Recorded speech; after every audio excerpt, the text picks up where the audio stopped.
Cami and Greg run the entire coaching department, so I know they have a few questions to start off. I did give the backdrop. We go back to 2013 with these deals with you, so we're all familiar with that.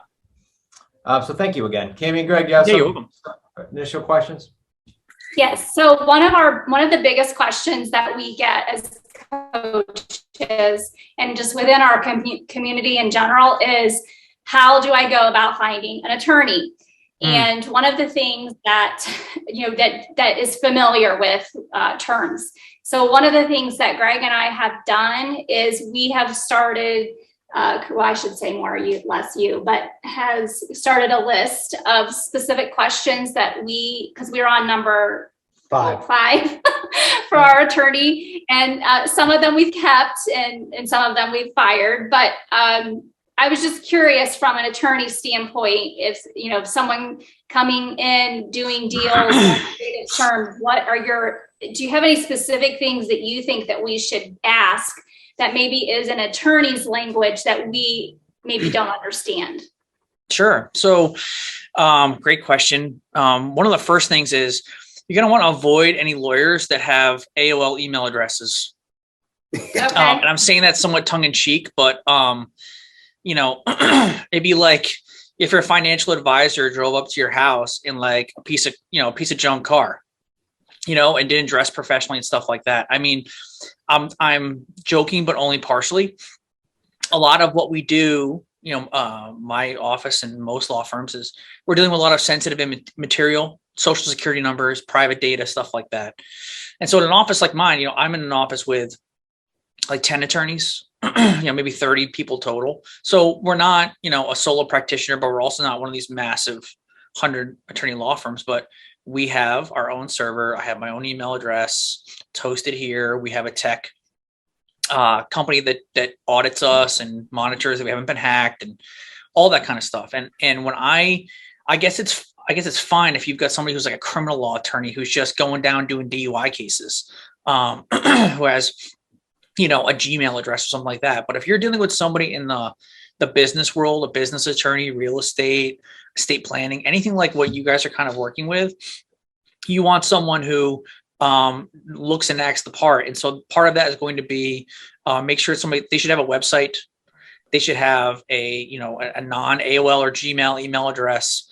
That will be number one. And not to be ageist or something like that, but that can sometimes skew younger. And I don't mean like 30 years old young, but just in the town that I'm in, there are 3 active practicing attorneys over the age of 90. Okay. I got like 3 old farts in my office. So I recommend, my dad's 64. He works full time here still, but so I'm certainly not saying somebody in their 60s or maybe in their 70s wouldn't be okay, but you're going to want somebody who's at least tech savvy enough to understand, secure document, emailing and stuff like that. So you, again, just to recap, you probably want somebody with a, firm email address that can send secure emails. That's going to be a great indication of competence usually. Usually you don't want someone who's ancient. You also don't want someone who is a jack of all trades, master of none. So every once in a while I deal with a lawyer and I see their website and they'll say personal injury, DUI defense, real estate. Now, people just take that and they just go, oh, okay, great. Look at that. He knows all these different things.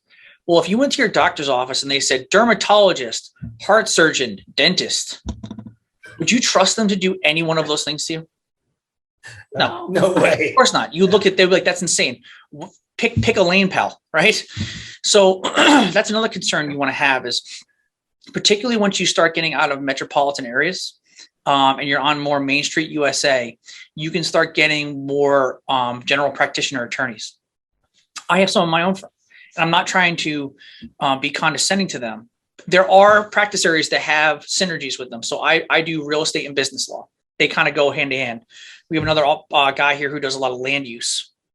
Those are very big synergies there for those practice areas. Estate planning and probate, family law and criminal law. There are these practice areas that usually go together. But if someone is telling you, excuse me, that they're like a litigator, they're going to court every day on personal injury cases or criminal cases, and then they want to handle your real estate case. That I'm not saying that that's a deal breaker, but that's at least not a red flag, maybe like a pink flag. It's not quite red yet, but it's getting there. It's just two completely different worlds that I don't do it. First of all, I hate going to court, but like I don't do that type of work because, as you probably see with real estate, everything is now, right? People need a response now. People need to get that purchase and sales agreement now. That deal has to close now. Litigation is not like that. Litigation is hurry up and wait. Hurry up, you gotta get there for the court date, and then you gotta sit around for 4 hours waiting for the judge to hear your case. And so if you've got a now practice like real estate, you can't also be a litigator. They just don't, you can't, like I was unable to do it. The people who I know who try to do it poorly, generally speaking. So those are the initial things I think, just very baseline, broad brush. These are the kind of warning signs I would see if it was someone that you were investigating. But in terms of like, how do you find somebody? If you're a lawyer and you try to advertise and you want to buy like Google AdWords or something like that, if you want to buy them for a non-happy area of law, divorce, DUI, personal injury, they're super expensive. I mean, like outrageously expensive. If you want to buy them for a happy area of law, real estate, probate, estate planning, they're basically free. Now, why is that? Because when it's a happy area of law, excuse me, like real estate or estate planning, it's usually warm referrals. It's usually, hey, your cousin did a closing with this lawyer and he was great, you should use him. Or your realtor refers you. Or this lawyer did your mom's estate plan, now they're going to do your estate plan. And very few people are just Googling for that. The opposite is true with the non-happy areas of the law. The personal injury, DUI, divorce, no one's going to the water cooler at work saying, hey, just got my third DUI. Who should I use for a DUI attorney? What does everybody think? You know what I mean? So that's when people are going to look for, Googling or the yellow pages or whatever. So the problem that you might run into is that the lawyers that we need are not really out there advertising and doing commercials. So you're in the real estate world. Just some good ways to get involved with stuff like this might be if you know folks in your area who are realtors, or maybe there's a local board of realtors, going on their website and seeing who the affiliate attorneys are. Like, for example, where Chris and I are in Newport, Rhode Island, my office represents the local board of realtors. I speak at a bunch of their breakfasts and lunches. We teach class. The thing I have at 1 o'clock is I'm teaching a continuing education class for them via Zoom. So if you can figure out who the lawyer is, who's kind of like got their finger on the pulse with, I know you guys aren't realtors, but you're in the real estate world. So that person probably has a pretty good skill set in that area. If that doesn't work out, one of the ways that Chris and I had tried to help people in different localities identify attorneys was going through the State Bar Association. So the State Bar has at least everyone that I've ever encountered. I'm in Mass, Rhode Island, and now Connecticut has a lawyer referral service. I was on it for Rhode Island for many years until I just got so crazy I couldn't handle it anymore. But in a nutshell, you contact them, you say basically what issue you have going on and what your practice area you're looking for, and then they will connect you with an attorney with that in that practice area. So cool. That's not really all encompassing, but I think that's kind of a good starting place for kind of things to look out for and good places to kind of start when you're trying to track somebody down here. Yeah. Hey, it's kind of follow up with that, Adam. Thanks. Yeah. Yes. Yeah. I just had something to follow up along that, if you don't mind, real quick, Adam. So we had one of our attorneys we ended up firing, and this might help us out as far as the interview process goes too. The subject to. They said, "Oh yeah, we do subject twos." Well, come to find out, they didn't do it the way we had told them we wanted it done, and they wanted to go get the consent of the lender before they move forward, and they actually refused to do what we want to move forward with closing on the property. So is there something we can, maybe ask them or approach them when we know, so make sure we're very clear when we're doing owner finance or subject to deals? So I think one of the, that kind of goes to some of my earlier points in that old dogs don't like learning new tricks. They might be able to learn it. They don't want to learn it. Yeah. Like, for example, like my father, again, he's 64. He's done burning the candle at both ends. He's done learning new tricks. Every trick he wants to know, he knows. Okay. If there's a new trick, guess who gets to learn it? This guy. Okay. So again, you might need to skew younger in terms of who you're looking for. Like when Chris and I first got hooked up, I was like literally fresh out of law school. So it was, I was literally doing everything and anything I could get my hands on to gain that experience and then kind of figure out what I really want to do in my practice area. So I'm not saying you want to get a baby lawyer necessarily, but you probably want to get somebody who is more open to learning new things and be doing things that aren't the cookie cutter way that every single, that the majority of real estate deals are going. Okay. I think that that's huge. I then also think that a firm like my size is kind of a great sweet spot because we have the resources to do things outside the box, and we do closings in multiple states, and we've got all these different practice areas. But at the same time, I'm not some massive firm where I get I have a firewall that if my friend sends me an email that's got a link to ESPN, if I click on it, the website is blocked because I'm at some basically corporate America type job, Yeah. So I think having that mid-sized firm is probably gonna be a great sweet spot because you're going to have the added probably experience and expertise of a more wider attorney base in that office. Maybe you're not just working with this one attorney. Maybe it's a team of attorneys and paralegals that you're working with. But you're not playing the crazy prices and dealing with that very it's our way or the highway of the large firms. I mean, the large firms in Rhode Island can be very difficult to deal with. And in particular on the smaller residential deals, they either don't have time for it or they'll charge you such outrageous fees. Or if you don't do things exactly how they say they want it done, they want nothing to do with it. Yeah. Okay. Got it. Thank you. Can I ask one more question? Yeah, of course. Somebody else. Okay. Some of our associates in our community choose to use title agency instead of an attorney. And I mean, I have no idea if that's good, bad, ugly. I'm not really sure. I'm just curious what your thoughts are on if they choose to go that route. What are some checkpoints that they can have done prior to using the title agency to make sure things are, being done correctly? Like, would you recommend maybe like a document review, with an attorney in that area, and then they can kind of do the signings and, funding with the title agency? Or I'm just curious what your thoughts are on that. Sure. So just to give you a peek behind the curtain, this is like a major hot button issue in the legal community. And it's highly regionalized. So in the Northeast, in Massachusetts and Connecticut, you have to be a lawyer to do a closing. In Rhode Island, you don't. And so there was just a massive lawsuit in the Rhode Island Supreme Court over this. And because a lot of places in the country, like you're alluding to, these title companies exist.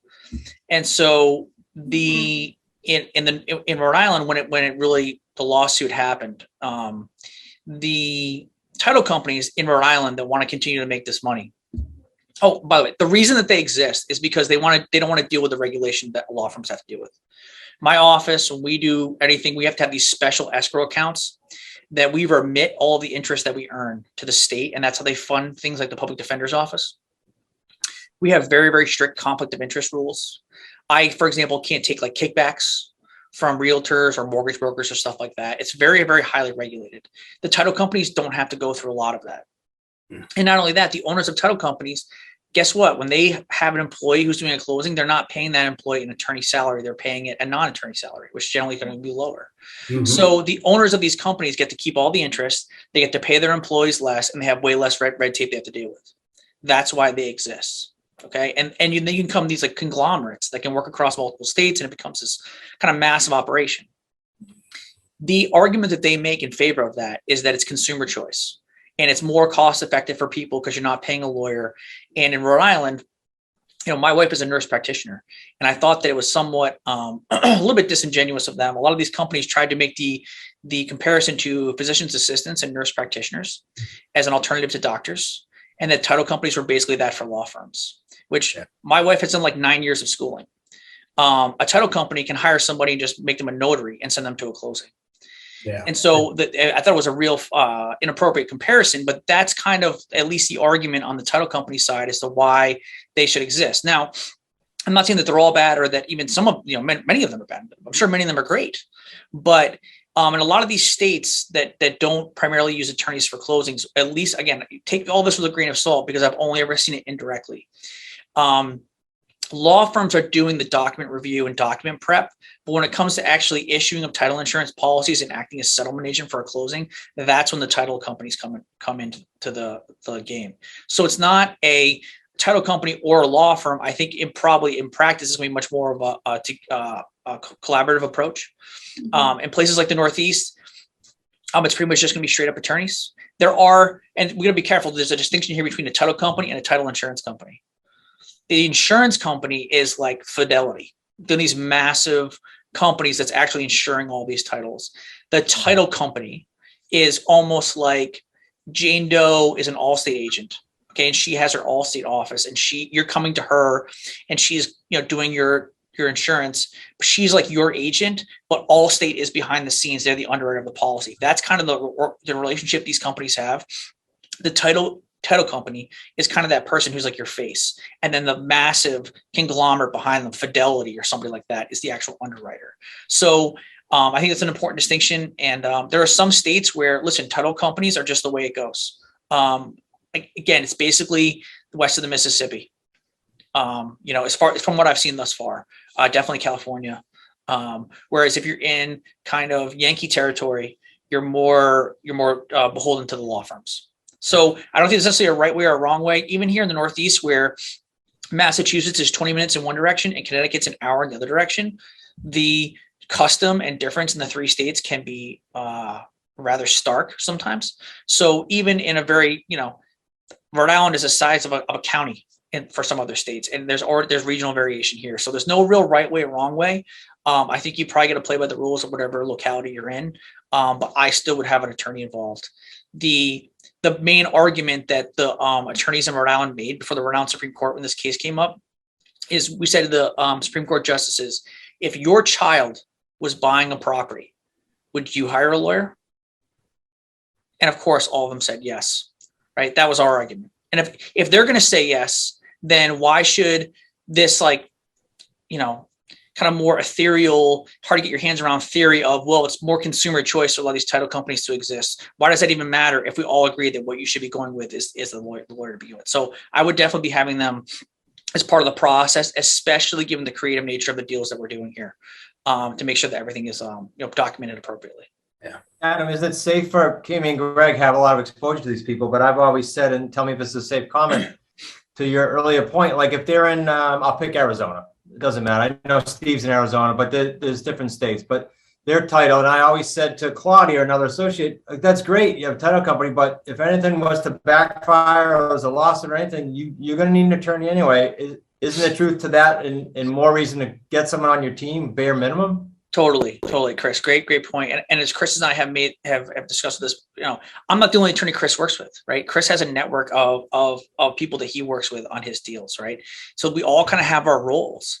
And so even if you're in a title state where you're going to have a title company, I still think you should have a law firm involved, because maybe you have a law firm that's set up at your LLC and helps you maintain all of your corporate books. If something goes sideways and somebody is going to threaten to sue you over something, you should have somebody who's capable of doing that.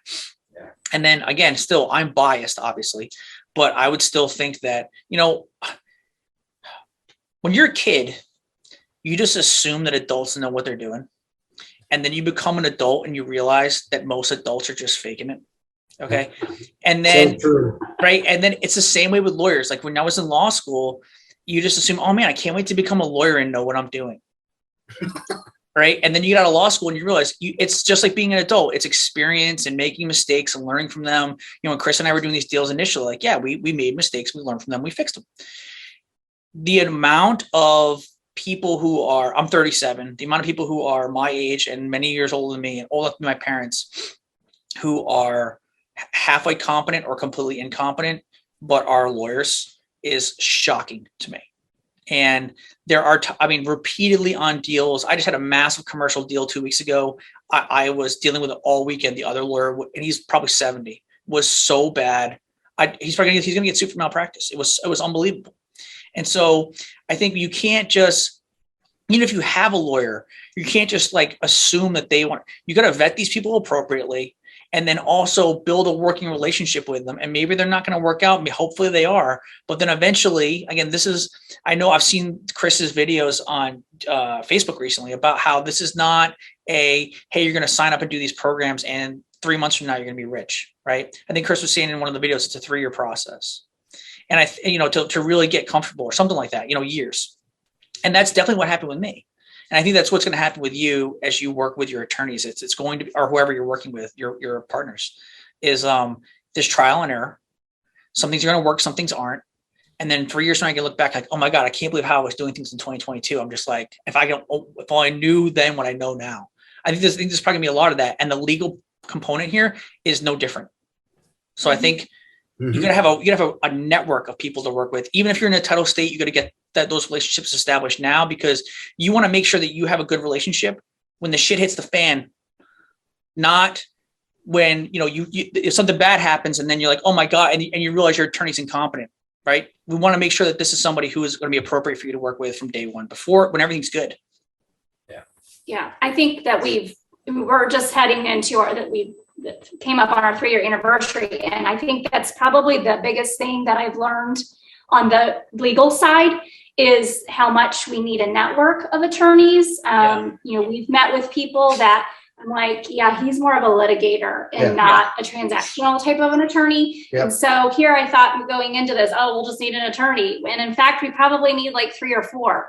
So, which we do now. So it's just very interesting how that has evolved. And I appreciate you sharing that, because I don't think, as we grow, that's how we learn. And I was looking at a contract that we wrote. It was like our second contract. I was like, this is awful. I can't believe we wrote it like this. We made so many mistakes, and we don't even write it up like that because it wasn't clear. And I'm like, I just want that deal closed out so nobody can come back and sue us. But it definitely is an evolving process. So I really appreciate you sharing that, because I don't think that any of us coming into this thought, we'll just need an attorney, no big deal. But in fact, we need a team. Because in my experience, when you get a litigator in a normal residential transaction, they're so used to just being a bull in a china shop that, like, when it's not a bull in a china shop scenario, they kind of don't know how to turn it off sometimes. And so they can be very aggressive, and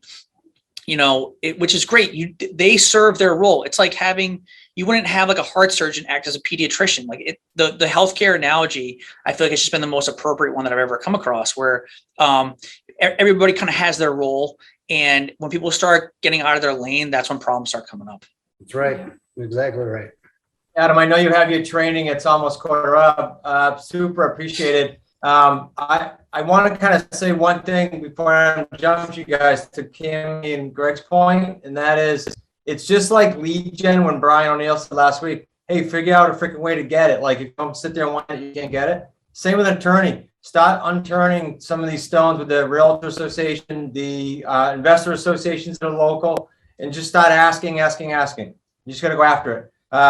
To Adam's point, like, he wrote all our agreements, the initial agreements you guys all have access to. But like tomorrow, I have an appointment, Adam, with John Laterra. Yesterday, I had an appointment with someone he referred to me for contracts, and that all came from Adam as the hub. So just keep asking and keep unturning stones. So appreciate you, buddy. Thank you so much. All right, you're welcome, everybody. Have a good day.